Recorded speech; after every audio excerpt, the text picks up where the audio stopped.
Hello everyone. Chapter हमारा continuity में था थ्योरी बेस ऑफ अकाउंटिंग।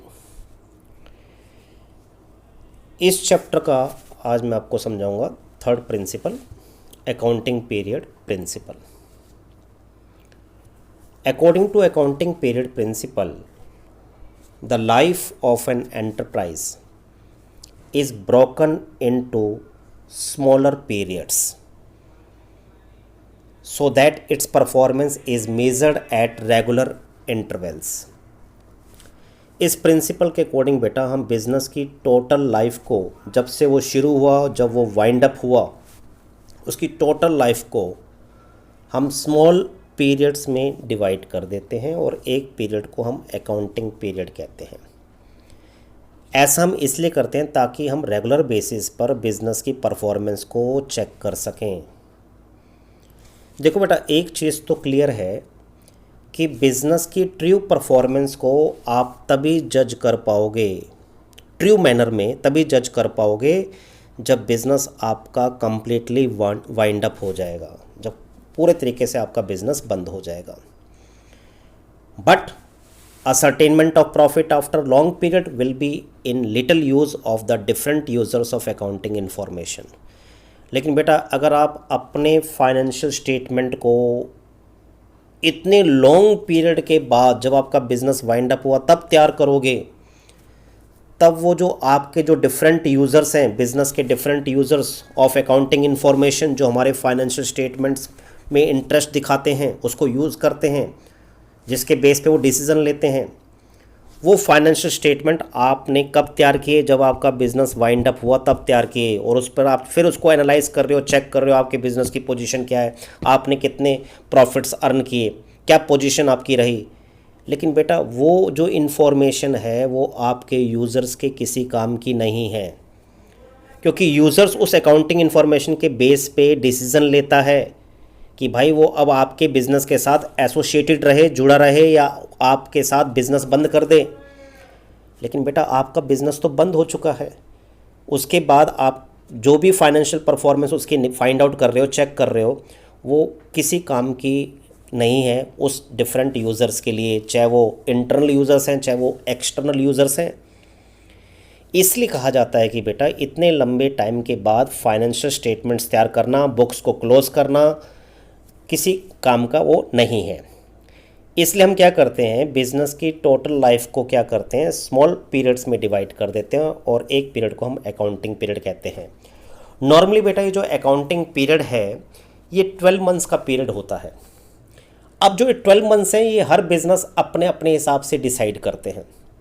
कई लोगों का अपने हिसाब से होता है कि भाई मैं तो दिवाली के दिवाली अकाउंट्स मेंटेन करता हूँ, कई होली के होली अकाउंट्स मेंटेन करते हैं, कई कहते हैं जी हम तो कैलेंडर ईयर को अडॉप्ट करते हैं, means starting from 1 January ending on 31 December.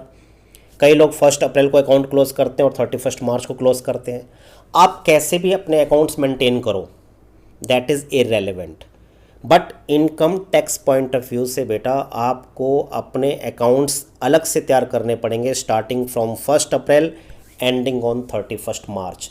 Means 31 मार्च को आपको अपने अकाउंट्स को क्लोज करना है, फाइनेंशियल स्टेटमेंट्स तैयार करने हैं और चेक करने हैं आपके बिज़नेस की परफॉर्मेंस कैसी है।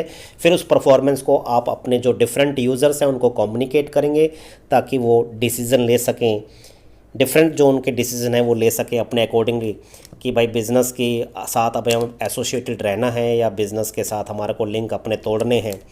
तो वो इसी बेस पे डिसीज़न लेते हैं बेटा। जब आप अकाउंट एक ही बारी तैयार करोगे लास्ट में, बिल्कुल जब आपका बिज़नेस वाइंड अप हो चुका है, तब किसी काम का वो नहीं है। हर रेगुलर इंटरवल में आपको ऐसा करना है, मीन्स हर साल आपको अपने अकाउंट 31 मार्च को क्लोज करने हैं, ताकि आपके बिज़नेस की जो परफॉर्मेंस है, फाइनेंशियल परफॉर्मेंस है, जो आपके बिज़नेस की प्रॉफिटेबिलिटी है, वो टाइम टू टाइम आपके जो डिफरेंट यूज़र्स हैं उनको कम्युनिकेट किए जा सके और वो उनके बेस पर डिसीज़न ले सके। तो ये बेटा आपको होप क्लियर होगा अकाउंटिंग पीरियड प्रिंसिपल।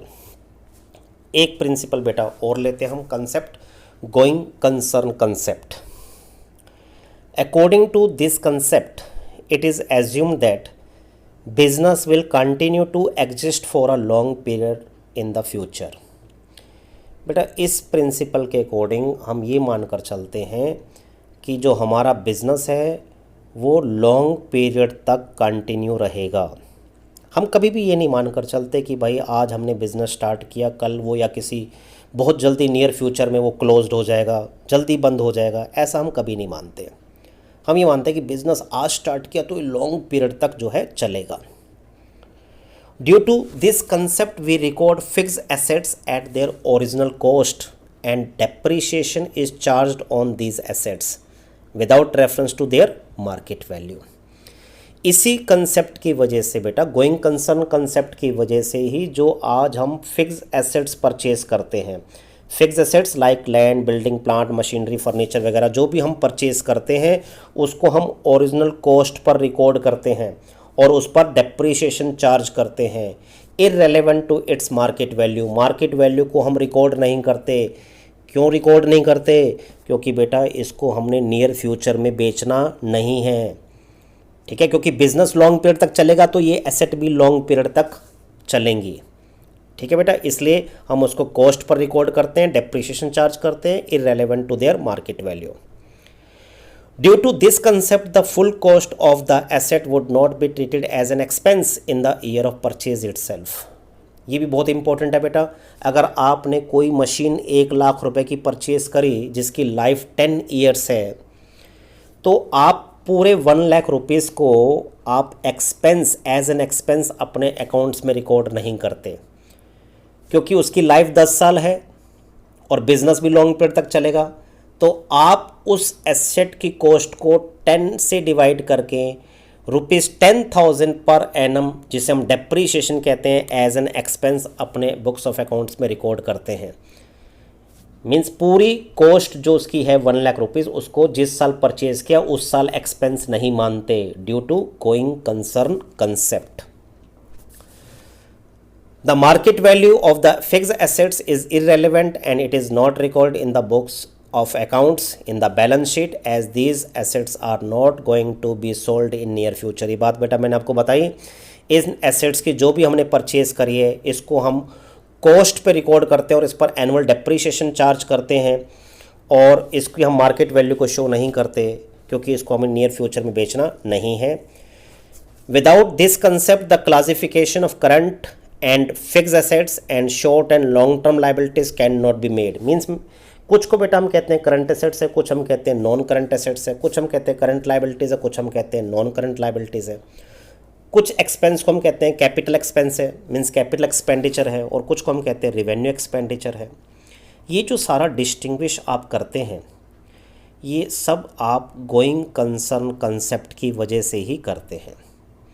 अगर बेटा आप ये मानकर चलेंगे कि बिज़नेस कल ही आपका वाइंड अप हो जाएगा तो फिर करंट एसेट्स और नॉन करंट एसेट्स में कोई फ़र्क नहीं है, क्योंकि जो आपने फिक्स एसेट्स यानी नॉन करंट एसेट्स परचेज करी हैं वो आपको कुछ टाइम बाद बेचनी है, लॉन्ग पीरियड तक वो यूज़ नहीं करनी।